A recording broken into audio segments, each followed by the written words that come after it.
Eu quero fazer uma reflexão com vocês, mas eu quero citar algumas coisas antes de ler o texto. Nós vamos ler um texto que já foi falado aqui, Mateus, capítulo 7. Se você já quiser ir abrindo a sua Bíblia, fique à vontade, o texto também vai aqui para a tela. Mas eu quero, antes, obrigado, irmão, de ler esse texto, eu quero fazer algumas colocações. Quando Davi deseja levar a arca da aliança para Jerusalém, é um ato nobre de alguém que tinha um interesse de honrar e de valorizar a Deus. A arca da aliança trazia consigo a representação da presença do próprio Deus. O zelo cujo qual Davi tinha era muito grande. Ele mandou fazer uma grande festa. Ele preparou 2 carros novos, escolheu os melhores bois que nunca haviam sido usados em nenhuma outra atividade. Preparou toda aquela estrutura, colocou a arca em cima daquele carro de bois, colocou homens para guardar a arca, supervisionar aquela transição da casa de Obed-Edom até Jerusalém. Mas num determinado momento, o baú, a arca da aliança, ela sacudiu pelo movimento dos bois. Não havia amortecedores, então todo o impacto, era direcionado para aquilo que o carro estava carregando. E a arca ameaçou cair. E um dos indivíduos que estavam responsáveis, então segurou para que a arca não caísse. E ele acabou morrendo no momento que tocou a arca. A intenção de Davi era a melhor. A forma cuja qual ele resolveu honrar a Deus foi bem interessante. Todo mundo bem vestido, os músicos tocando, toda a estrutura preparada. Ele só esqueceu de uma coisa muito simples, de fazer da forma correta. A arca da aliança não podia ser levada daquela forma. Ela tinha que ser conduzida nos ombros dos sacerdotes. Ele tentou fazer da melhor maneira possível, mas ele fez da maneira incorreta. Isso nos mostra que para Deus o que vale não é a intenção.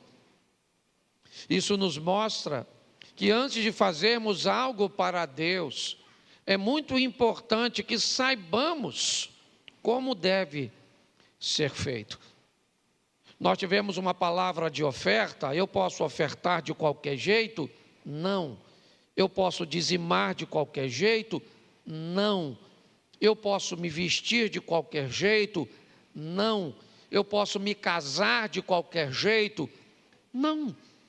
Ou pelo menos eu não devo fazer de qualquer jeito, porque eu posso trazer sobre mim uma série de consequências, uma série de problemas.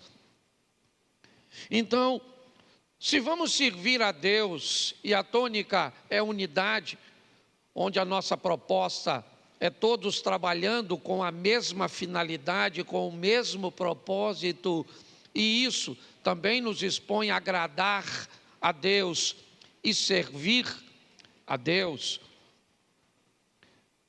Nós precisamos conhecer um pouco mais e entender que estamos numa batalha onde vamos enfrentar grandes oposições. Eu vou ler 2 textos, não precisa Se der para colocar, aí coloca o capítulo 3 de Mateus, e depois nós vamos ao 11. Mateus 3, 13. Depois a gente vai ao 7, que é a palavra. Preste atenção.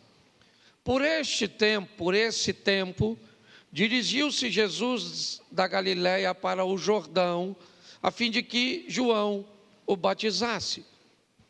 Ele, porém, o dissuadia, dizendo, ele, João, eu que preciso ser batizado por ti, e tu vens a mim? Mas Jesus lhe respondeu, deixa por enquanto, porque assim nos convém cumprir toda a justiça. Então, ele o admitiu. Batizado Jesus, saiu logo da água, e eis que se lhe abriram os céus, e viu o Espírito de Deus descendo como uma pomba, vindo sobre ele. E eis uma voz dos céus que dizia, este é meu Filho amado, em quem me comprazo. Capítulo 13. Por esse tempo, dirigiu-se Jesus da Galiléia para o Jordão. Não, capítulo 13, por favor. Isso, só trocar o capítulo.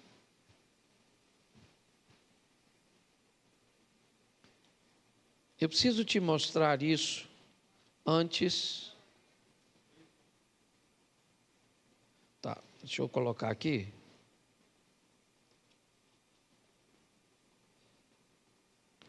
Capítulo 11, perdão.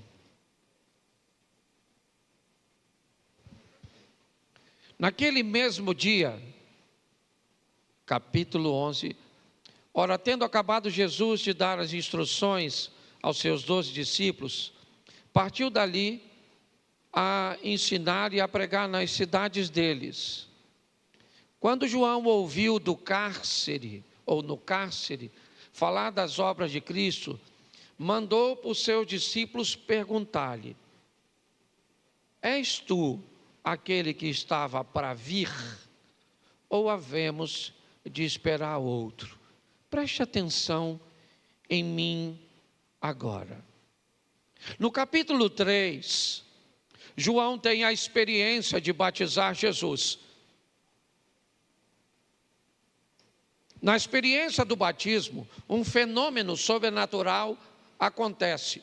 Os céus se abrem, uma pomba desce, uma voz ecoa dizendo, este é o meu Filho amado em quem eu tenho prazer. Sim ou não? 8 capítulos depois, 3, certo? Para 11, 8 capítulos depois, João está preso no cárcere. O momento de João agora não é bom. Herodes vai mandar decapitá-lo. E agora, João manda perguntar algo a Jesus. E o que ele pergunta?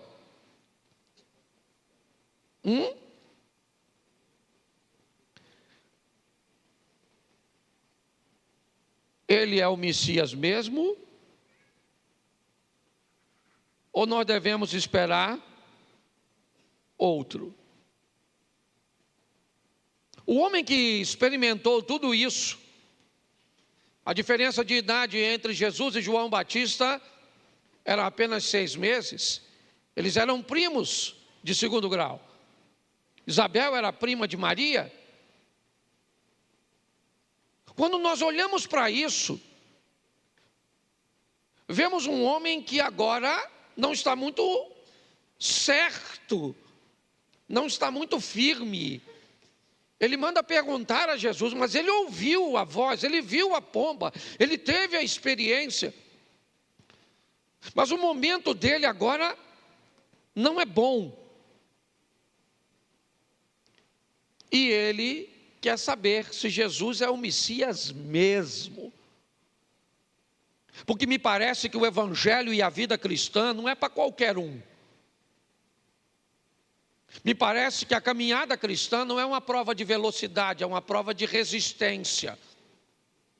Eu preciso estar preparado para hoje viver momentos bons e acreditar que Ele é Deus, mas amanhã viver momentos ruins e isso não mudar minha ótica a respeito dEle. Se eu estou vencendo, Ele é Deus; se eu estou perdendo, Ele é Deus; se eu estou feliz, Ele é Deus; se eu estou chorando, Ele é Deus; se o meu casamento vai muito bem, Ele é Deus; se não vai, Ele é Deus do mesmo jeito. Porque minhas perdas particulares não podem mudar a minha ótica a respeito de Deus. E eu estou falando nada mais, nada menos que de João Batista. Se ele viveu momentos assim, que dirá a nós em alguns momentos, e talvez hoje, seu momento não seja bom, as coisas não estejam tão favoráveis para você. Então o evangelho é algo firme, forte. E é por isso que nós precisamos estar unidos com Deus, porque nós vamos viver muitos desafios. Eu achei bem interessante o texto lido pelo Robson, porque é nele que eu vou pregar. Você já ouviu aqui que o capítulo 5, 6 e 7 de Mateus é o texto das bem-aventuranças, é o sermão da montanha.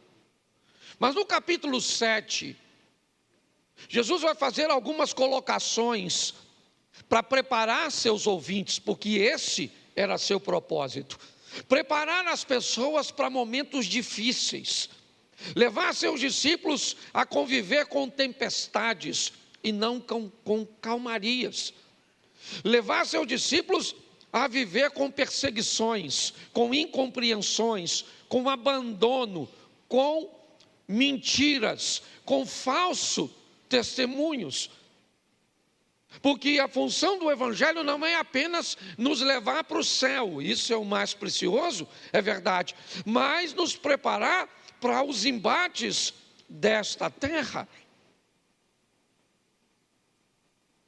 Então nós vamos olhar um pouco isso. Eu vou depois ler com vocês e falar do capítulo 7, a partir do verso 24. Coloca, por favor. Todo aquele, pois, que ouve estas minhas palavras e as pratica. Verso 26. Todo aquele que ouve estas minhas palavras e não as pratica. Feche os seus olhos. Senhor nosso Deus, continue falando conosco. Usa-me como um canal de bênção nesta hora. Fala conosco, Senhor. Que caia por terra toda preocupação, toda distração, toda necessidade agora, que fique em segundo plano. E que a nossa mente esteja inteiramente atenta ao que o Senhor vai ministrar sobre todos nós, em nome de Jesus. Você pode dizer amém? Isso. Jesus está conversando, deixando uma mensagem com ou para seus ouvintes. E seria muito pertinente, talvez, vindo dele, uma palavra de vitória para todos. Quem não gostaria de sentar para ouvir Jesus falar ou pregar? Ele está falando para todos, mas ele separa seus ouvintes em duas classes. No capítulo 24, ele diz: aqueles que ouvem a minha palavra. No verso 26, ele novamente diz: aqueles que ouvem a minha palavra. São todos ouvintes. Mas no 24 ele diz: os que ouvem as minhas palavras e as põem em prática. No verso 26, provavelmente são as mesmas pessoas que estavam lá, são ouvintes do mesmo jeito. A diferença do verso 26 para o verso 24 é que o grupo do verso 26, eles não praticam. Eles não vão colocar em prática aquilo que ouviram, diferente do grupo do verso 24. Isso inevitavelmente coloca todos no mesmo dia, na mesma hora, debaixo da mesma oportunidade, mas separa os resultados de ambos. O resultado do versículo 26 é diferente do resultado do versículo 24. Isso me indica que hoje aqui podemos ter a mesma coisa, que nos nossos cultos teremos pessoas do verso 24 que ouvem e as praticam, e do verso 26 que também ouvem, mas não pratica. O tempo inteiro no capítulo 7, Jesus está falando de ações diferentes. Se você observar, ele abre o capítulo dizendo: aquele que bate, se abre; aquele que pede, recebe; aquele que busca, acha. Não é isso que está escrito? Sim ou não? Sim ou não? Isso. Pede, recebe; bate, se abre, certo? Busca, acha. Será que isso é uma verdade absoluta? Será que todos que pedem recebem? Será que todos que batem a porta abre? Será que todos que buscam, eles conseguem achar? Sim ou não? Diga por experiência própria. Sim ou não? Isso. Não. Nem todos que pedem recebem, nem todos que buscam acham, nem todos aqueles que batem se abrem. Mas o que Jesus está buscando ensinar é: se você pede, você pode receber, sim ou não? Se você bate, alguém pode abrir, sim ou não? Se você busca, você pode ou não achar, sim ou não? Mas se você não pede, recebe? Se você não busca, acha? Se você não bate, se abre? Então preste atenção. O capítulo 7 vai ser um capítulo direcionado à ação, ao mover, a fazer com que as pessoas, certo, coloquem em prática. Crie um ambiente cujo qual as coisas podem acontecer. Se abrir, você vai servir a Deus? Sim. Se não abrir, você vai continuar servindo a Deus? Sim ou não? Isso. Mas é importante nós entendermos. Ele está impulsionando as pessoas e ele vai fazer isso continuamente. No capítulo 7, ele vai dizer que há duas portas, uma estreita e outra larga. E aí? Ele vai dizer que pessoas vão passar por ambas as partes, ou ambas as portas. Algumas passam pela estreita, um caminho um pouco mais difícil; a outra porta é larga, com poucas restrições, e tem gente passando.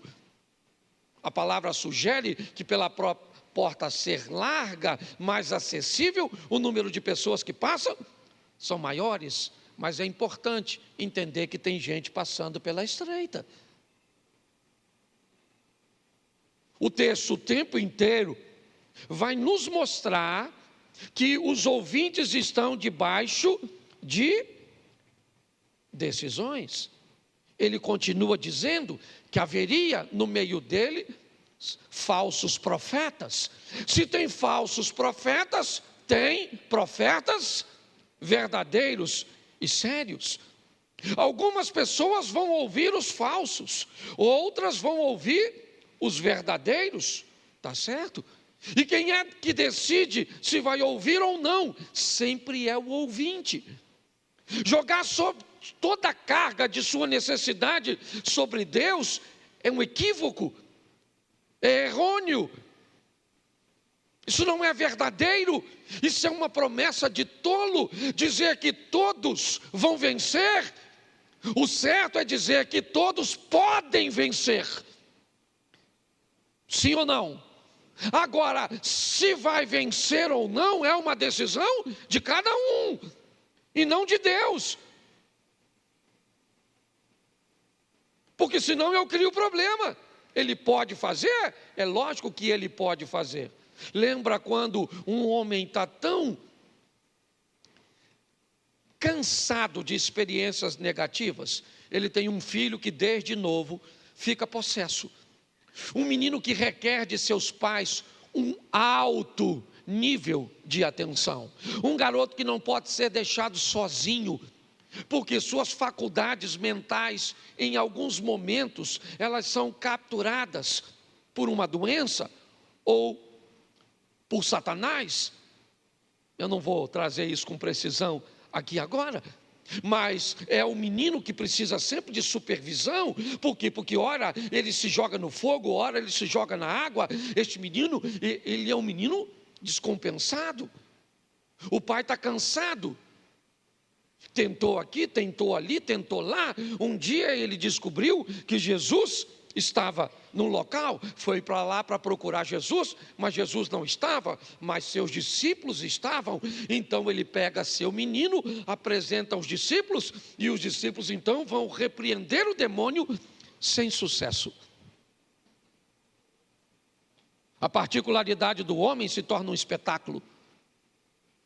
Sua vergonha é algo público agora. O que ele tem?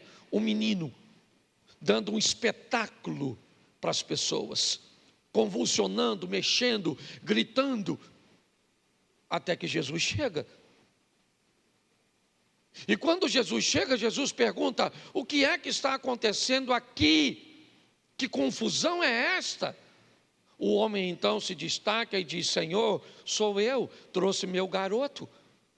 Esse menino tem um espírito imundo, onde quer que o apanha, certo?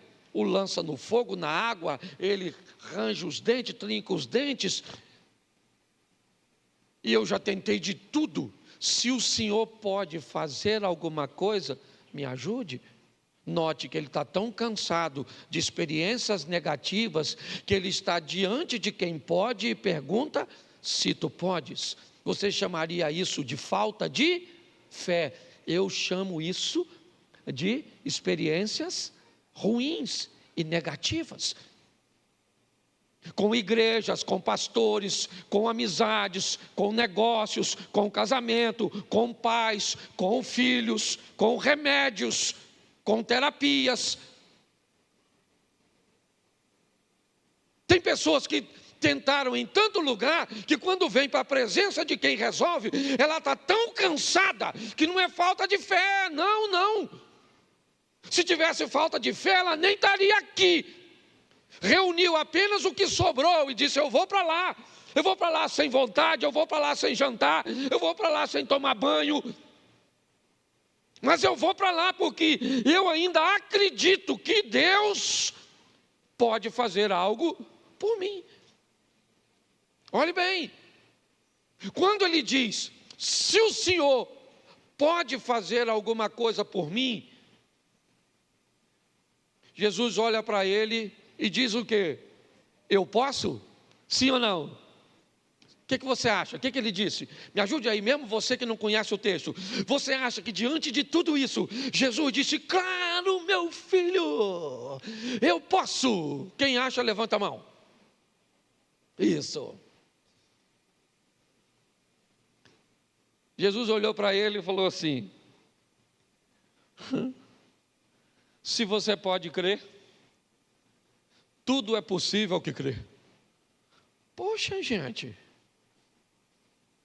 o cara já estava lascado. Jesus não facilitou. Jesus disse: olha, mesmo com tudo para te desanimar, eu preciso te dizer uma coisa: pegue o restinho da força que te sobrou e coloque de pé e haja. Você está entendendo? Porque eu posso fazer, então não vem para cá me apresentando. uma situação difícil que pode ser difícil para você, para mim não é. Você consegue entender? Nós precisamos nos fortalecer, entender que a coisa não é tão fácil como nos disseram, e que depende muito mais de nós do que do nosso Deus. Então tem falso profeta, sim ou não? Mas tem profeta verdadeiro. Tem porta larga, sim ou não? Mas tem porta estreita. Tem gente indo pela larga, sim ou não? Mas tem gente aí indo pela estreita? Tem gente batendo? E tem gente que não bate? Tem gente que faz e tem gente que não faz. Você precisa definir que grupo você vai fazer parte. E agora sim eu quero começar a pregar.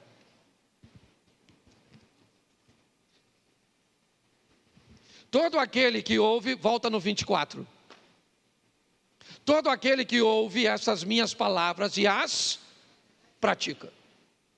Bom, ouviu e praticou. Eu vou compará-lo, é o que disse Jesus. Será comparado a um homem prudente que edificou a sua casa sobre a rocha. Verso 25. Caiu a, transbordaram os, sopraram os e deram com ímpeto contra aquela casa que não, porque for edificada sobre a, agora vem o 26. Todo aquele que ouve essas minhas palavras e não as pratica, será comparado a um homem insensato que edificou a sua casa sobre a, verso 27, caiu a, transbordaram os, sopraram os e deram com ímpeto contra aquela, coloca o verso 25 de novo, caiu a, transbordaram os, sopraram os e deram com ímpeto contra aquela, coloca o 27 de novo, caiu a, transbordaram os, sopraram os ventos e deram com ímpeto contra aquela, e ela, sendo grande a sua, isso. Nós temos dois grupos, tá certo?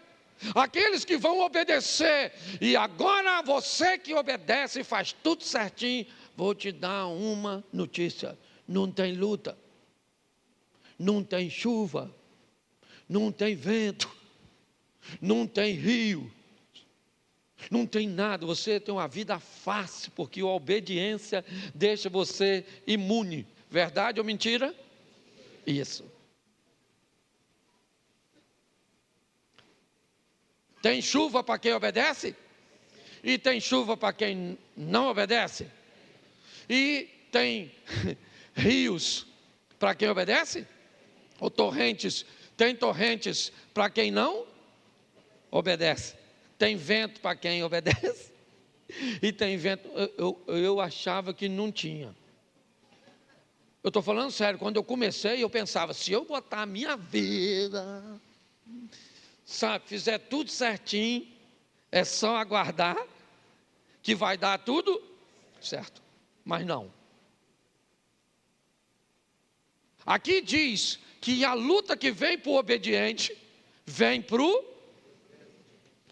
desobediente. Esse dia alguém falou assim comigo: roubaram o carro de fulano. Também? Era macumbeiro, pastor. Eu falei: era, rapaz. Roubaram o carro do macumbeiro. Aí eu parei, porque eu sabia, né? A gente sabe o que a pessoa está. Aí eu parei, ele falou: o que foi, pastor? Eu falei: roubaram o carro de 3 irmãos lá na igreja esse ano passado. Será que eles estão na macumba? Não, porque tem gente que o desemprego só vem para quem não é crente. A crise no casamento só vem para não é crente. A doença só vem. Ô meu filho, a Bíblia diz que o sol que nasce para o justo, nasce para o injusto. O que eu aprendi nessa vida, certo? É que quando o sol está quente, meu filho, alguns podem usar Ray-Ban, é só isso. Mas o sol vem para todo mundo. Então a dificuldade é para todos. A diferença é que tipo de relacionamento eu tenho com Deus. Ele é sobre rocha. Então, se ele é sobre rocha, ele está firme, vai ventar, as torrentes vão vir, as chuvas vão vir, mas eu vou ficar de... Isso aí. Você vai brigar no seu casamento, você vai ter vontade de matar sua mulher, ou você vai ter vontade de matar seu marido, você vai falar que essa praga que eu casei com essa rapete, que essa mulher, essa sogra minha parece que vem direto com a vassoura dos infernos, do quinto, do quarto, sei lá de onde, qual é a categoria. Mas você fala, um dia ela vai morrer, Senhor, ou sei, e sem a minha ajuda, mas eu não vou até o fim, certo? Não, é verdade. Tem dia que dá vontade de você fazer tanta coisa, tem dia que dá vontade de você desistir mesmo não tendo nada. A vida é engraçada. Entende? Porque é assim que funciona, você é gente. E pode orar, botar o joelho, a boca no chão, a língua no pó, pode botar tudo que a luta vai vir para tu. Se Jesus, a luta veio para ele. E ele conversou com Deus. Olha bem, não sei nem como é que é isso. Eu não sei, tem coisa que tem texto bíblico que eu não consigo entender. Certo? Né? Aquela mulher de Marcos 7, 24, que a filha dela estava possessa. E Jesus chamou ela de cachorro, lembra? Ela falou, Senhor, o Senhor não podia libertar minha filha? Ele falou, eu não vim aqui para os cachorros. Eu imagino se fossem os irmãos aqui da igreja. Tinha saído da igreja de Jesus. Não quero mais o Senhor como pastor. Certo? Jesus endureceu para ela, sim ou não? Mas estava dando uma lição em quem? Nos discípulos. Escute o que eu vou falar com ela e veja que essa mulher não vai embora, porque ela tem algo mais precioso. A filha que precisa de um milagre em casa. Você está entendendo? Porque o evangelho é para gente resistente, meu filho. Você vai ouvir muita coisa aqui que não gosta. Tem muita coisa na sua vida que vai dar errado. E não está feliz, vá para o inferno. Só tem 2 caminhos. Não estou mandando você ir não, só estou fazendo uma... Lógico, sou pastor, quero que você vá para o céu. Mas tem uma turma que não vai, a gente fala, vai. Esse dia o cara falou, pastor, ele falou mesmo comigo. Eu tenho que ir para o inferno mesmo, que eu sou mau. Falei, meu filho, os cargos de mal no inferno já está tudo preenchido. Você lá vai ser a Cinderela. Falei com ele. Então, aprenda uma coisa nessa vida, meu irmão. 1000 cairão ao teu, 10.000 cairão à sua, mas você vai ficar de pé. E não é porque a vida para você é fácil, não. É porque você está ao lado do Senhor. A vara e o cajado do Senhor é o que te sustenta. Então Jesus está explicando isso aqui, certo? Quem obedece, escuta as palavras, vem a chuva, vem os rios e vem os ventos. Sim ou não? E para quem não obedece também vem do mesmo jeito. A diferença é que a casa que está sobre a rocha se mantém de isso. O que indica que na luta a diferença não está no inimigo, mas sim na estrutura do indivíduo que está batalhando, que está pelejando. Entendeu? Então, o diabo, ele vai usar as armas dele, certo? E se tem uma coisa que o diabo sabe fazer é trabalhar. Trabalha bem. Só que eu comecei a me perguntar, que rocha era essa? Aliás, alguém sabe me dizer o que é a areia? Quando as ondas batem nas rochas, elas tiram das rochas fragmentos. Esses fragmentos minúsculos de rocha formam o quê? Isso. Então preste atenção, quem vai construir sobre o mesmo material. A fé. A diferença é que a fé é sólida, para alguns firme, estruturada, e para outros nem tanto. Ela é fragmentada. Dizer que você está aqui e não tem fé, eu estaria brincando com você. Não pode, todo mundo que está aqui tem fé.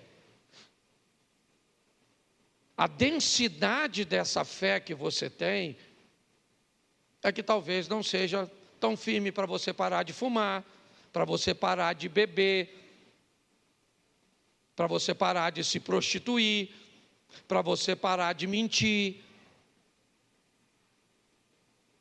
Talvez a sua fé, a fé que você tenha, ela não seja tão, densa ou intensa, a ponto de que você consiga resultados mais satisfatórios.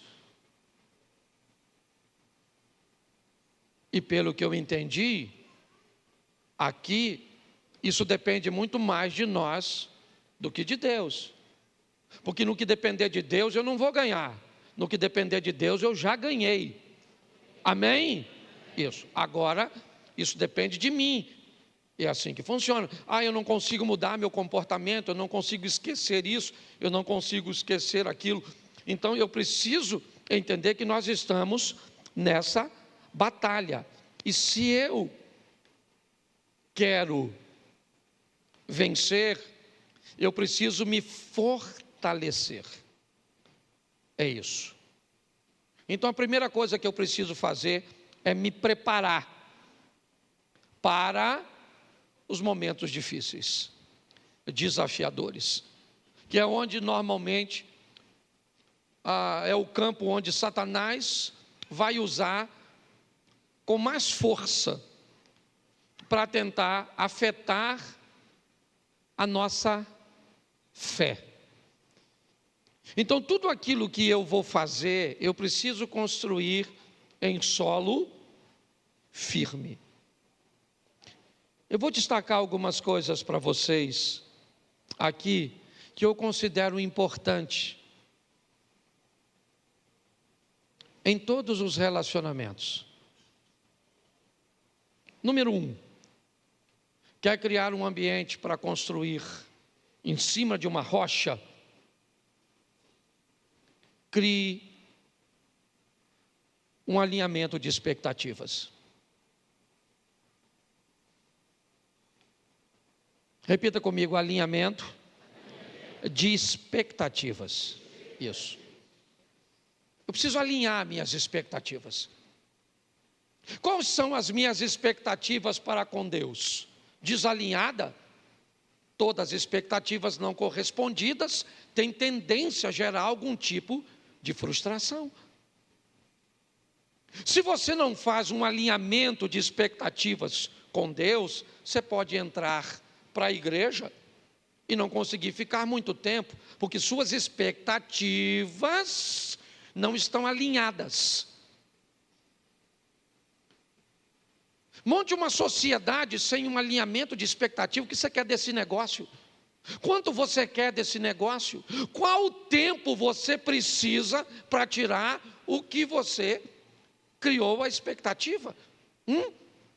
Esse relacionamento de namoro seu, você faz um alinhamento de expectativas? Se você não fizer um alinhamento de expectativas, você está construindo estrutura sobre areia. Não tem base para sustentar os desafios. Pô, você está nesse negócio há quanto tempo? Cara, eu estou nesse negócio há 1 ano e meio. Quanto você botou nesse negócio? Eu botei R$1 milhão. Quanto você tirou nesse 1 ano e meio? Cara, eu não tirei nada. Pô, cara, mas esse negócio está dando errado? Não, está tudo sob controle. Porque eu, certo? Já tinha previsto que só vou conseguir tirar alguma coisa no 3º ano. No 2º ano. Quando a sua expectativa está alinhada, você consegue entender isso? Você se priva de viver um ambiente de frustração. Mas sim, você não fez nenhum alinhamento de espera. Eu entrei para a igreja e achei que assim que eu entrasse, eu ia ter uma intimidade com o pastor Cláudio. Eu achei que eu ia participar dos ministérios. Eu achei que a igreja ia cuidar de mim, fazer isso, aquilo outro. A igreja nunca disse que faria. Mas você tinha a expectativa de se casar e que seu casamento ia ser desse jeito, que seu marido ia ser desse jeito, que sua esposa ia ser desse jeito, e aí ela não foi. Você imaginou que a sua vida com filhos seria desse jeito e não foi? E você imaginou que ia trabalhar em tal lugar? Tá bom. Mas você não foi capaz de fazer um alinhamento de expectativas? Isso é extremamente ruim. Então eu preciso, se eu quero construir algo, eu faço um alinhamento de expectativa. É isso. Eu vou viajar, então eu tenho um alinhamento de expectativas. O que eu vou tirar de prazer dessa viagem? Como é que as coisas vão ser? Pronto. Por pior que seja a situação, certo? Eu fiz um alinhamento de expectativas. Segunda coisa, se você quer construir algo, repita comigo: conflitos de interesses. Isso. Só tem um tempo, e às vezes tem mais de uma pessoa. Duas pessoas querem a mesma coisa no mesmo tempo. Isso não vai funcionar. Eu preciso aprender e criar, uma estrutura para lidar com os conflitos de interesses. Os meus interesses são os mesmos interesses de Deus? Sim ou não? Nem sempre. Os meus interesses são sempre os interesses do meu cônjuge? Não, nem sempre. Os meus interesses são sempre os interesses dos membros da igreja? Nem sempre. Os meus interesses são os mesmos interesses dos meus vizinhos? Nem sempre. Então, como é que eu sobrevivo a um conflito de interesses? Se eu não aprender a lidar com isso, eu vou ter sérios problemas. Eu não vou ter amigos, eu não vou me dar bem com vizinhos, eu não vou me dar bem com amigos de trabalho, eu não vou me dar bem com meus filhos, com meus parentes, eu não vou me dar bem com ninguém, porque eu não sei lidar com conflitos de interesses. Eu quero viver bem e ter uma estrutura firme. Aprenda a lidar com resíduos, gestão de resíduos. Tudo aquilo que eu faço, tudo aquilo que me acontece, deixa resíduos bons ou ruins na minha vida. Eu tenho muitos resíduos, sabe? De 10, 15, 20, 30, 40 anos. Resíduos que não são orgânicos, que volta e meia eles saltam novamente. Eu tenho que lidar com lembranças de abandono, lembranças de rejeição, lembranças de traição, lembrança de vergonha, de humilhação. Eu tenho que lidar com isso. São resíduos. Alguns resíduos, eles são orgânicos, biodegradáveis.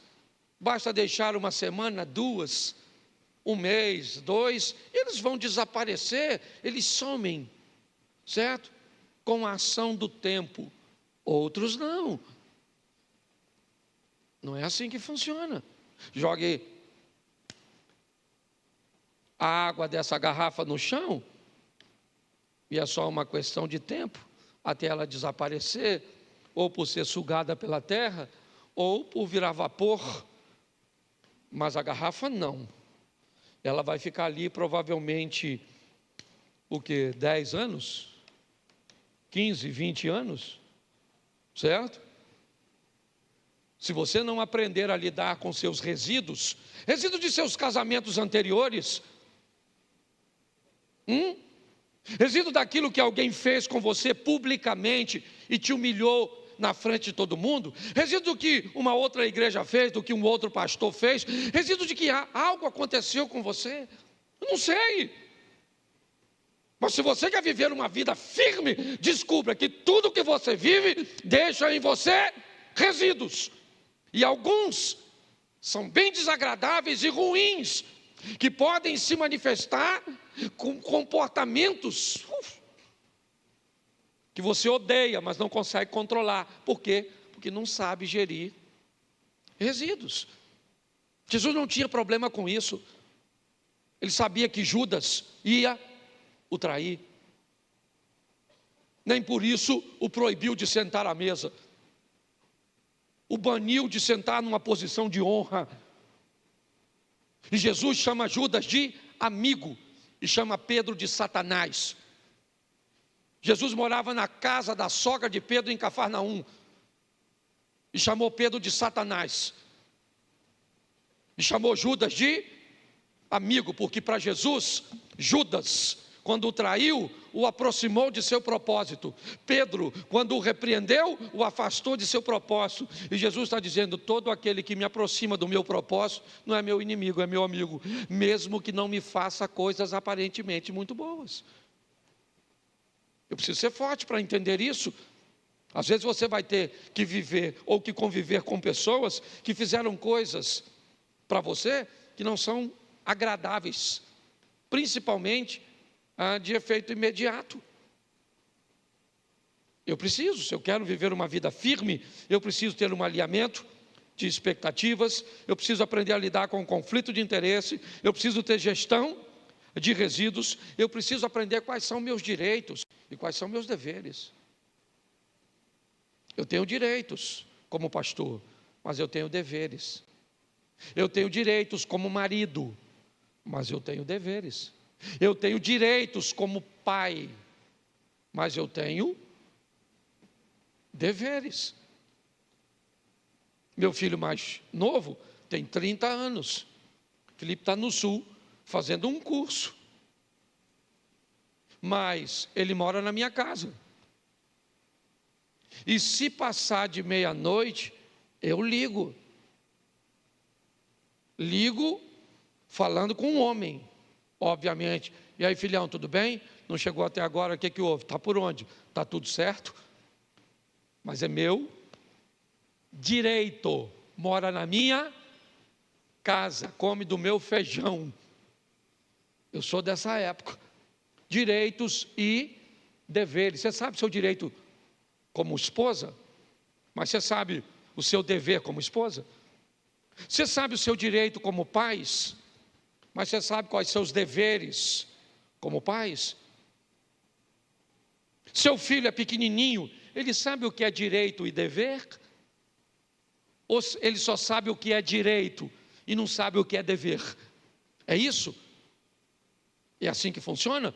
Então você não estabelece para seu filho nada de deveres, certo? Ele não sabe nada sobre respeito ao próximo, ele não sabe nada de protocolo, certo? De convivência em ambiente coletivo, ele não sabe nada sobre relacionamento interpessoal. E se você traz seu filho para um ambiente público e ele se comporta mal, e alguém chama a atenção dele, você entra em cena. Como é que as coisas funcionam? Eu preciso entender isso. Porque quando eu sei direito e dever, eu estou firme na rocha. Eu entendo sobre gestão de resíduos, tá bom. Então tá certo. Eu preciso lidar com isso. Aprender a lidar com isso. Eu não sei se eu já falei isso aqui. Se eu falei, você vai ouvir de novo. Há um tempo atrás, alguns anos atrás, eu não queria vir mais para a igreja. Eu não queria tomar banho. Eu não queria. Eu não estava afim. Certo? Isso durou uma semana, durou 2, durou 3. Eu comecei a descobrir que eu estava entrando num ambiente depressivo. Nós temos uma amiga, ela é psicóloga, um amigo, o marido dela é psiquiatra, é psicanalista, certo? E a Mary ligou e pediu socorro. Ele falou: venha para cá. Os dois vieram para o sítio. E aí ela me fez uma pergunta: me conta a sua história, pastor. E eu comecei a contar a minha história.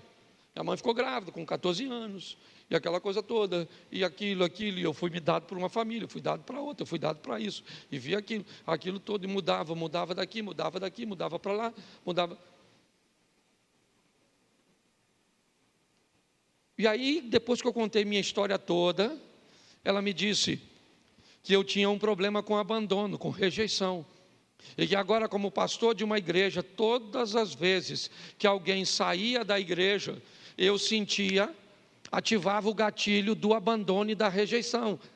Quando alguém ia embora, não interessa por que fosse, saía da igreja, eu sentia rejeitado pela pessoa, eu me sentia, então aquela dor vinha. E como é que um pastor, se igreja todo dia chega gente, todo dia vai gente embora, e aí eu descobri que eu tinha um problema com gerenciamento de resíduos, uma coisa lá do meu passado, entendeu? Me fez ter um relacionamento com Deus, principalmente, muito instável. Naquela situação, vocês que lidam com isso, sabem, tem dia que você levanta e quer até morrer. E não pensa que isso é coisa de quem tem demônio, não, porque o profeta Elias não tinha, não, viu? O profeta Elias era assim com Deus, ó. Matou 450 profetas, ainda tinha mais uns 400 de Azera. O cara era fera, matou e pedia para cair fogo do céu. O cara era fantástico. Sabe o que aconteceu? Uma mulher ameaçou ele, falou: amanhã eu mato você, Elias. O cara que matou 450 homens, maluco, chefe de grupo de extermínio, vai ter medo de uma mulher? Sim ou não? Sim. Sim. Saiu correndo da mulher, da Jezabel. Correu, entrou numa caverninha e falou: Senhor, Jezabel quer me matar. Eu quero morrer. Ele queria morrer? É lógico que não, porque Jezabel estava a fim de matar ele. Se ele quisesse morrer, voltava lá, Jezabel matava, Deus terceirizava o serviço e estava tudo certo. Ele queria morrer, sim ou não? Mas pediu para morrer? Mas queria? Mas pediu? Igual nós. De vez em quando que a vida está ruim, você fala: Senhor, eu podia voltar hoje. O que você está pedindo? Para morrer? Que ele não vai voltar hoje, que ele tem que salvar um montão de gente. Então você não é Mulher Maravilha não, dona. Nem corpo a senhora tem para isso. Tá certo? Então a chapa é quente, o bagulho é doido. Eu falo aqui, nós somos carioca, se cair, cai atirando, mas vamos embora. Entende? Porque a vida é desafiadora, então você tem que aprender a lidar com isso. Gerenciamento de crise. Tem gente que não sabe. Eu sou da geração X, né? Que agora tem letrinha para botar na geração. Então eu sou da geração dos anos, né? A turma dos 80 e alguma coisa ali, que nasceu, é chamada geração X, aquela que nasceu por pau. Eu não é mente, olá, tardia. Quem aqui furou o pé com prego? É isso aí, tudo tem mais de 30 e pouco. É isso aí, hoje prego não fura mais. Não fura mais. Ou seja, você já viu hoje alguém com tétano? Não tem mais, mentiolate não arde. Não tem mais nada, não tem. Certo? Pode olhar. Ok? Seu pai falava: levanta, vagabundo. Vamos embora trabalhar. Chamava você o quê? Se você fala gordinho, rolho de poço, chupeta de baleia. Chamava tudo na escola, sim ou não? Testa de marquise. Chamava ou não chamava? E você tinha algum problema com isso? Nada. Tinha nada. A turma firme, forte. Não é? Aí veio aí a geração milênio, a geração Y. Porque agora tudo tem letrinha. Essa geração não grita com eles, não manda eles fazer nada, que eles se aborrecem com tudo. Me deixa. Não me sufoca. Por isso que eu quero sumir. Falava com sua mãe. Quem aqui tem mais de 40 e lembra da sua mãe chorando, perguntando para você assim, ó: você me ama? Você lembra da sua mãe falando isso para você? Sua mãe falava: se você me ama, eu não quero saber. Você que me respeita, que eu desço o cacete em você. Chamava o conselho tutelar, ela falava: eu bato no conselho tutelar, no Alexandre de Moraes, no Maduro, no Verde, eu bato em todo mundo, no líder do Hamas. Para pensar. E nós somos pastor, estamos vivendo com essa turma toda. Esse grupo aí, eles, se você pressionar, eles não fazem. E se você não pressionar, aí é que não faz mesmo. Aí é que não faz mesmo. Mas tem uma pior, que é essa tal dizer. Pastor, o que é isso? Isso aí é gelatina. Eu não sei nem o que eles são. Aí como é que vai ser crente? Não pode levar um fora de uma menina.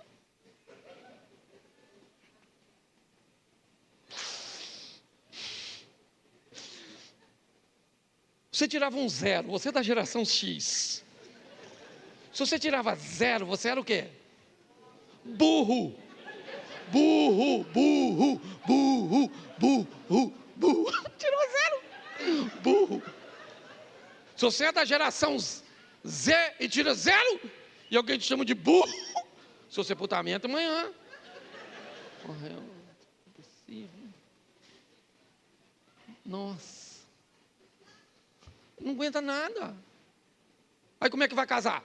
Como é que uma pessoa dessa, não sei como é que... Não casa, você da Z, não casa, porque casamento é para gente forte, casamento é até o outro morrer e vai demorar, porque a expectativa de vida do brasileiro aumentou.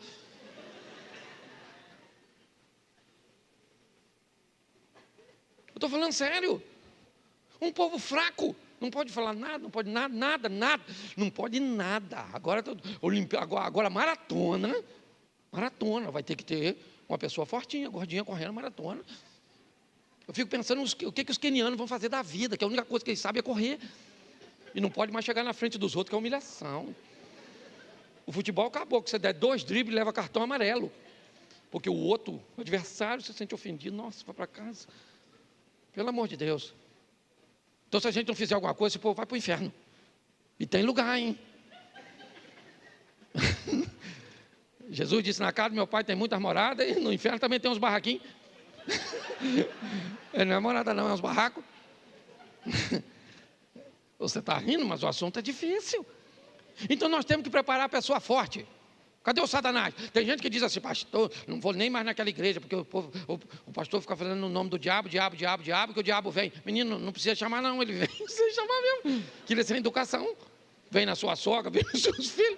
Eles vêm tudo. Alguns full time, outros freelance, mas ele vem, tá certo? Então nós precisamos de gente forte. É isso aí, certo? Gente que constrói a casa em cima da... E vem vento, e vem rio, e vem chuva, e vai vir. E quanto mais você resiste, parece que mais forte o troço vem. E você? Você está lá. Lutando. Parece um lutador de MMA. Todo dia. Não sei para você, mas luta comigo, levando de manhã, eles pegam a senha. Parece a frente da casa dos políticos. Fica lá aquele montão de luta para... Então você pensa que eu tenho esse bom humor, assim que é, eu tenho que ter aqui, porque é meu ministério, mas tem dia que eu saio daqui.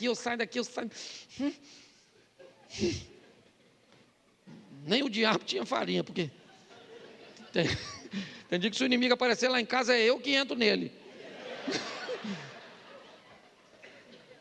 Então é difícil, porque agora você está aqui, já você está indo embora, vai dormir sozinho. Nem lembro, mas... Estou sozinho, que rapaz? Feche seus olhos e fala, Senhor está aqui comigo, certo? E eu estou firme, e um dia eu vou estar com o Senhor na glória, certo? E eu vou lutar, vou ouvir e colocar em prática. Então está casado, fica casado, está solteiro, casa não, certo? Estou falando... Hoje eu vim dizendo, eu nem sei se eu tomei meu remédio, eu acabei com a igreja hoje. Você que está visitando, não repara não, viu? Mas gente, um povo muito mole. Não gostei, sabe? O pastor hoje falou comigo assim. Estou noivo, ia casar sábado. Então casa, tem espaço para sofredor. Tem gente que torce para Botafogo, você está entendendo? Então vamos embora. Brinquei aí com o irmão, tá certo? Então, é assim, gente. E vamos embora, certo? Então vamos ler a Bíblia, vamos orar, e vamos preparar para guerra, meu irmão. Posso ouvir um amém da igreja? Amém. Então você fica de pé e fala assim: soldado, vamos para a guerra. É isso aí. Feche seus olhos, pode fechar que ninguém vai pegar nada seu. Ó, se você tiver a fim de ir para o céu,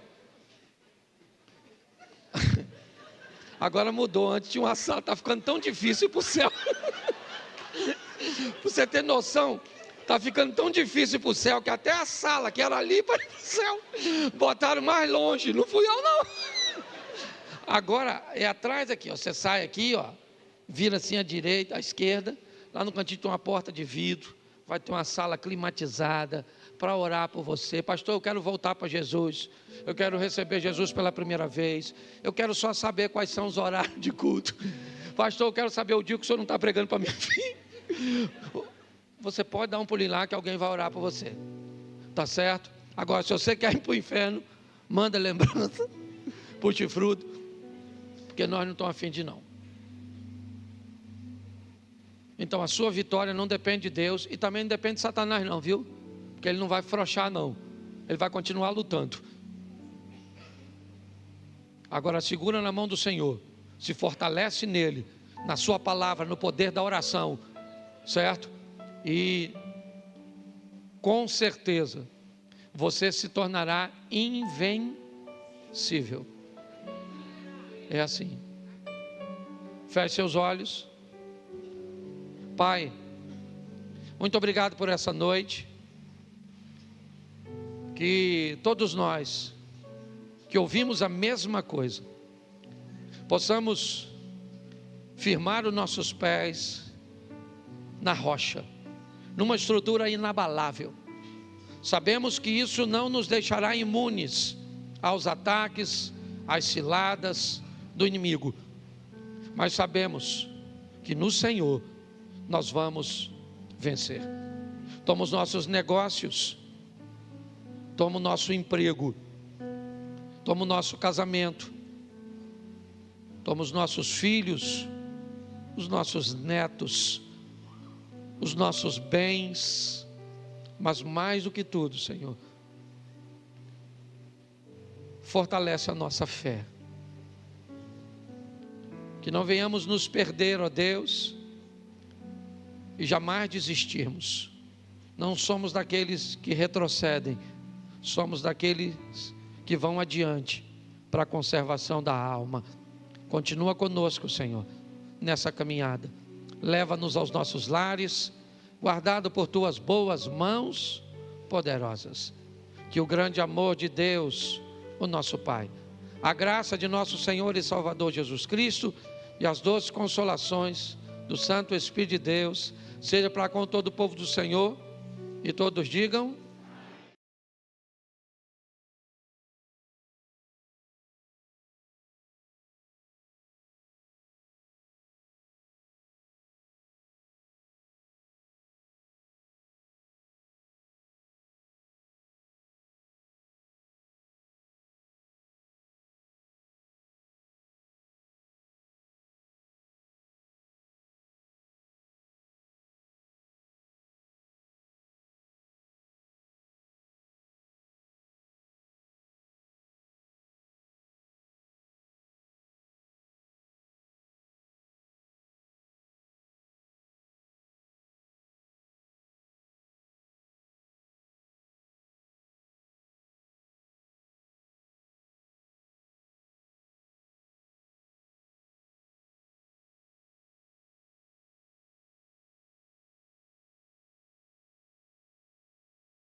Nada com você, a da rua, quer 3 vezes por dia, igual remédio controlado, que é para acabar com o sonho, meu filho. O diabo sabe o que faz. Lá está a mulher olhando para o Zé, assim, vamos embora, vem Zé. E o Zé, não, cara, vou pegar essa maluca não. Caraca, difícil, hein? Nossa, Senhor, ainda bem que o senhor veio comigo, senão eu pegava. Vamos embora, vamos embora, vamos embora, vamos embora, vamos embora. A mulher agarrou o Zé. Ô gente, fala sério, Deus estava com o Zé? Era para essa mulher agarrar? Você acha que é justo o Zé sair da casa do Potifar para a prisão? Sim ou não? Sim ou não? Claro que não. Não dá uma raiva se você fosse o Zé. Está vendo? Isso que dá ser crente. Lá, a gente fala não para o pecado, olha onde eu estou. Antes tivesse pego a dona, depois me arrependia. Não, ele falou, não vou pegar, e não pegou. O Potifar chegou, e Potifar também sabia a mulher que tinha.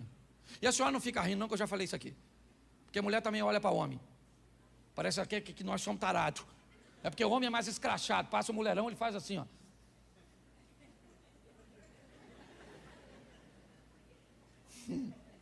Caraca, maluco, Deus é bom, não é? Mulher não, mulher olha, mas nós não vê. Ela vem com o marido, na rua assim, ó. Vem um homem bonitão, ela faz assim, ó.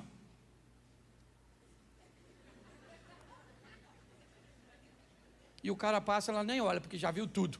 Em 3 olhadas de 2 segundos. Primeira olhada, ela escaneou o malandro. Segunda olhada, ela comparou contigo. Terceira olhada, ela te reprovou. E o melhor de tudo, que você nem notou. Vamos embora, vida que segue. Escute só. Ele queria pegar ela, sim ou não? Sim ou não? Mas pegou? Mas queria. Mas pegou?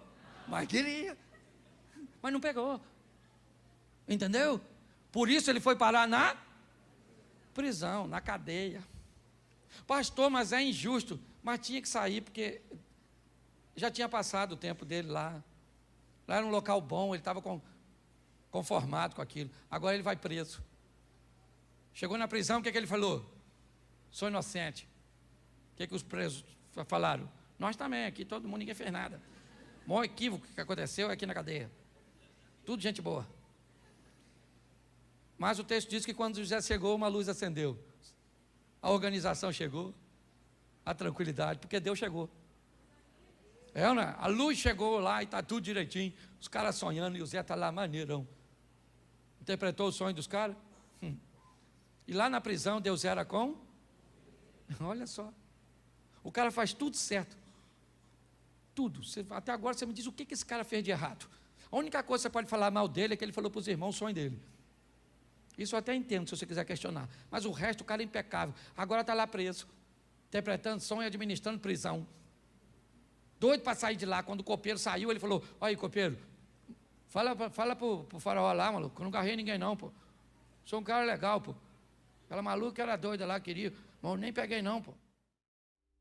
Eu quero fazer uma reflexão com vocês, rápida.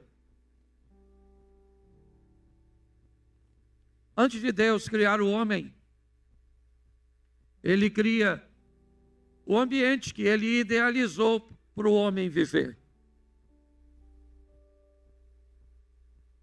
Esse ambiente ordeiro, organizado, pleno, foi chamado de paraíso.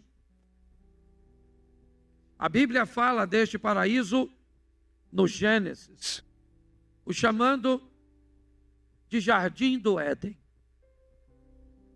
No livro de Apocalipse, o último livro da Bíblia, também temos, na ótica de Deus, um lugar para vivermos eternamente.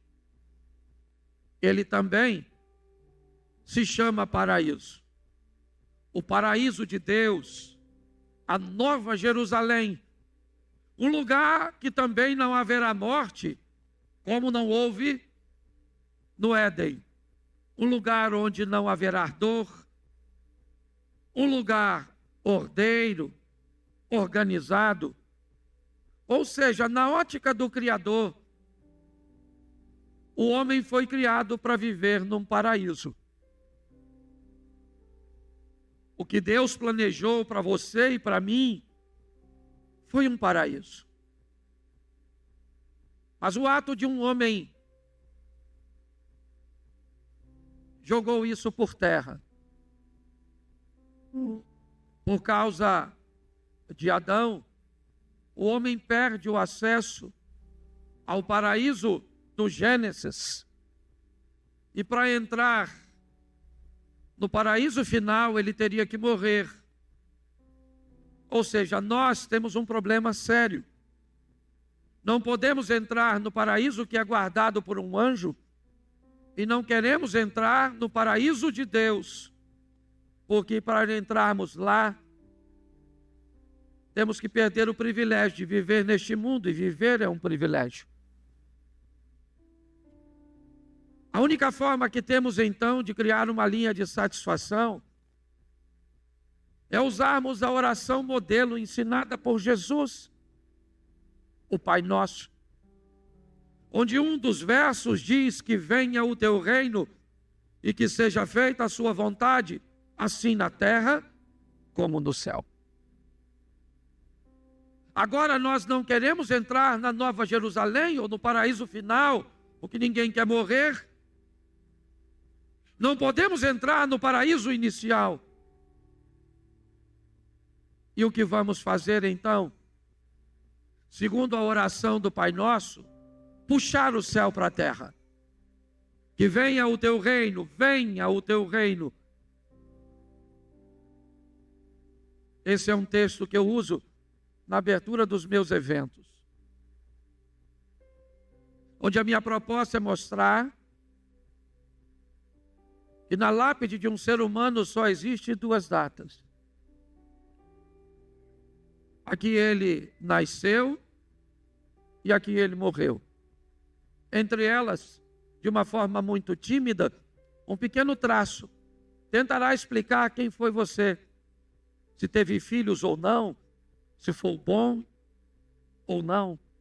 Todo o seu legado é resumido naquele pequeno traço, exposto em toda a sepultura, basicamente em todos os lugares do mundo onde há sepultamento.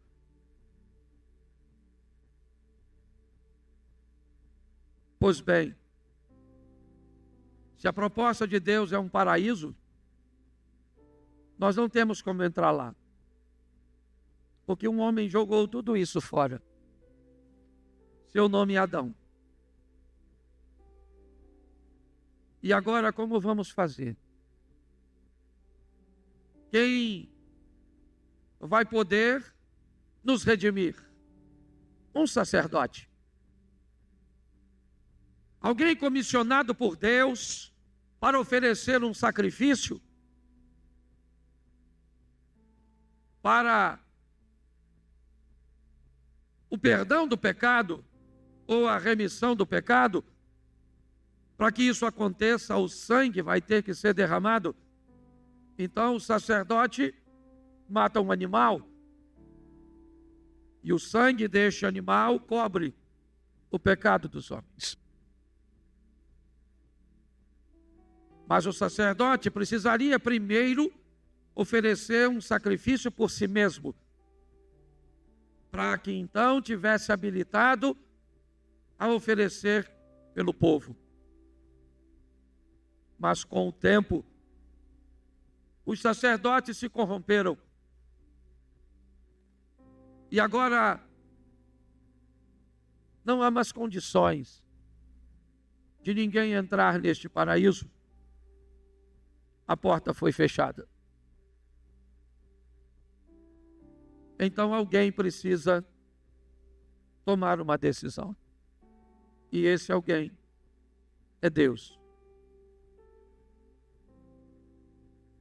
que vai entregar seu filho para morrer. Ele vai ser o sacerdote, ele vai ser o sacrifício, ele vai cumprir tudo. E como a Bíblia diz, se o pecado entra por um homem, tem que sair por um homem. Se o pecado entra por um homem nascido de mulher, ele precisa sair de um homem nascido de mulher. Para nós não há muita importância, provavelmente Jesus não nasceu em dezembro. Essa é uma junção de um imperador que se converte. E por causa disso, para harmonizar as coisas num ambiente que tinha mais a ver com política do que com fé, a data estabelecida foi essa. E nós comemoramos a data do nascimento do nosso Salvador. E as crianças brincaram hoje nos contando histórias, falando a respeito de nossa cultura. E eu não sei se você observou, mas no final elas brincaram como seria se ele tivesse nascido na Índia, como seria se ele tivesse nascido no Canadá, como seria se tivesse nascido na Lua. Me parece que a ideia é mostrar que ele nasceu para morrer por todos. Seja você alguém de uma aldeia indígena, seja você um célebre astronauta numa nave no espaço. Que possamos, mais do que vivermos isso, deixarmos registrado no coração de nossas crianças. Porque o Evangelho de Cristo nos ensina a honrar os nossos idosos. Nos ensina a respeitar aqueles que construíram com muita dificuldade, com muitas limitações, estradas cujas quais nós caminhamos hoje com facilidade. O Evangelho que nos ensina a respeitar pessoas que têm escolhas diferentes de nós, situações cujas quais nós temos muita dificuldade de entender e de explicar. Coisas que para nós são muito obscuras. Mas o Evangelho me ensina a respeitar alguém que senta nessa cadeira vestido de uma forma diferente de nós, se comportando de forma diferente de nós. Mas esse Cristo, ele morreu por todos nós, sendo nós ainda pecadores. Hoje temos que conviver com grandes escândalos, envoltos em ambientes religiosos. Homens maus, corruptos, enganadores, verdadeiros lobos vestidos em pele de ovelhas.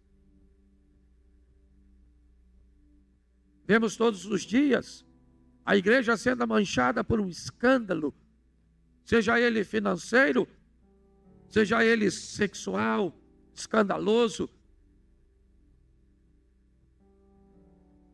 E tudo isso me parece ter um propósito: o não reconhecimento da entrega do homem que precisa ser salvo a Cristo, o Salvador. Nós lutamos contra isso todos os dias. Estamos longe de sermos perfeitos. Abrimos as nossas portas com todas as nossas limitações, com a proposta de que alguém encontre o Salvador que um dia encontramos. Eu encontrei com ele há 32 anos atrás. Eu não sei há quanto tempo você encontrou. Mas desde que eu me encontrei, eu tento apresentá-lo a outras pessoas. Em encontros aqui na igreja, em postagens em redes sociais, em programas de televisão, com héteros, homos, pobres, ricos, cultos ou indoutos. Um dia, a morte chegará para todos nós. Por mais que as pessoas te amem, o lugar mais longe que ela irá no dia do sepultamento é a porta do túmulo. Dali, ninguém vai com você, a não ser aquele que venceu a morte. Nós precisamos nos preparar a cada dia para vencermos o mau exemplo das pessoas, para nos agarrarmos à nossa fé e entendermos que a Bíblia é um livro de fé. É interessante você ir ao Egito, visitar o Museu do Cairo, ver a tumba de um faraó egípcio, um dos mais famosos, se não o mais famoso, Tut, ou Tutankhamon. Ver a cama que ele dormia, a sandália que ele calçava, a carruagem que ele usou. Algumas peças de mais de 3.000 anos de um faraó egípcio. Você vai a Israel, não tem um objeto de Jesus. Não tem uma cadeira, não tem uma mesa, não tem uma taça que ele bebeu. Tem de César, mas não tem de Cristo. Ele poderia nascer rico, mas não queria deixar vestígios para que pessoas usassem como amuletos, como até hoje alguns veneram pedaços da suposta cruz espalhados pelo mundo. Mas ele não queria isso. Ele queria que nós, sem termos nada, para pegarmos na mão, para acreditarmos que ele existe, porque ele não quer estar na sua mão, ele quer estar no seu coração. Ele quer que você creia. Não há lugar nenhum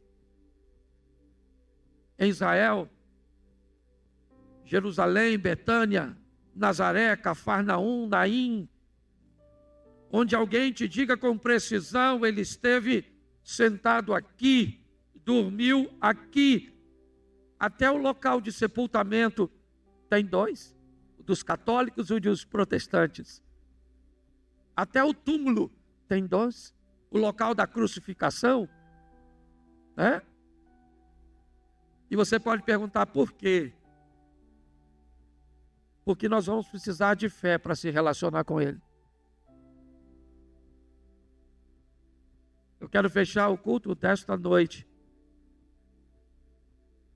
orando para que os maus exemplos, as coisas negativas que vimos e que veremos, não seja suficiente para diminuir a nossa fé. Que cada vez mais possamos, através do Evangelho, respeitarmos os idosos, investirmos nas nossas crianças, criarmos esperança no coração dos nossos adolescentes, pedimos conscientização para a mente de nossos jovens, para que ninguém abandone o caminho do Senhor. Eu quero que você fique de pé neste momento. Nós vamos orar. Já já vamos ter o nosso segundo culto. Ele começa daqui a 1h15. Está chovendo, eu vou dar espaço para você sair com facilidade. Pastor, o senhor não quer fazer um apelo? Eu gostaria de aceitar Jesus ou de recebê-lo, de me reconciliar. Atrás daquela câmera lá, ó, tem uma sala apta para receber você. Se você precisar de uma oração, tem gente para orar. Se você precisar de informação sobre horários de nossos cultos, sobre como funciona, lá tem gente para te informar. Se você desejar voltar para Jesus, lá eles vão te receber. Se você quiser receber Jesus pela primeira vez, eles vão. Se você precisar de uma oração apenas, vai ter alguém para te assistir e para orar por você. Mas feche seus olhos neste momento. Senhor nosso Deus e Pai soberano, te damos graças por teu Filho Jesus, pelo sacrifício na cruz do Calvário, que nos trouxe a possibilidade de nos reencontrarmos com o Senhor e termos a vida eterna. Abençoa a cada lar, a cada família, abençoa a cada casamento, abençoa os nossos filhos, os nossos pais. Abençoa o nosso Brasil, como disse as crianças. Abençoa o legislativo, o judiciário. Abençoa, ó Deus, o nosso presidente. Em nome de Jesus, ó Deus. O Brasil pertence ao Senhor. E nós te entregamos a cada bairro, município, cidade, capital, estado.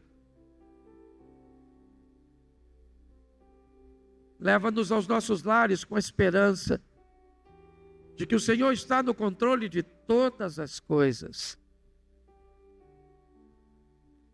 E que veremos, pela fé, um país melhor, melhor para todos. Leva o teu povo de volta aos seus lares. Abençoa a festividade do Natal, da terça para a quarta-feira. Que haja perdão, arrependimento, reconciliação. E que em nome de Jesus, filhos possam abraçar os pais, pais possam abraçar seus filhos, que os irmãos possam se reconciliar. Abençoa as famílias, ó Deus, que somos gratos por tudo. E que o grande amor de Deus, o nosso Pai, a graça de nosso Senhor e Salvador Jesus Cristo e as doces consolações do Santo Espírito de Deus, seja para com todo o povo do Senhor, e todos digam...